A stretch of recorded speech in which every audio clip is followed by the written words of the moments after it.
اللهم لك الحمد كله ولك الشكر كله وإليك يرجع الأمر كله علانيته وسره.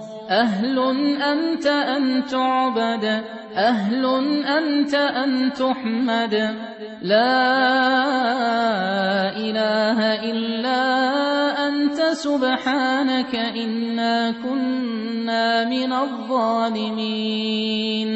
اللهم اهدنا فيمن هديت، وعافنا فيمن عافيت، وتولنا فيمن توليت، وبارك لنا فيما أعطيت، وقنا واصرف عنا شر ما قضيت، إنك تقضي ولا يقضى عليك، إنه لا يذل من واليت ولا يعز من عاديت، تباركت ربنا وتعالى.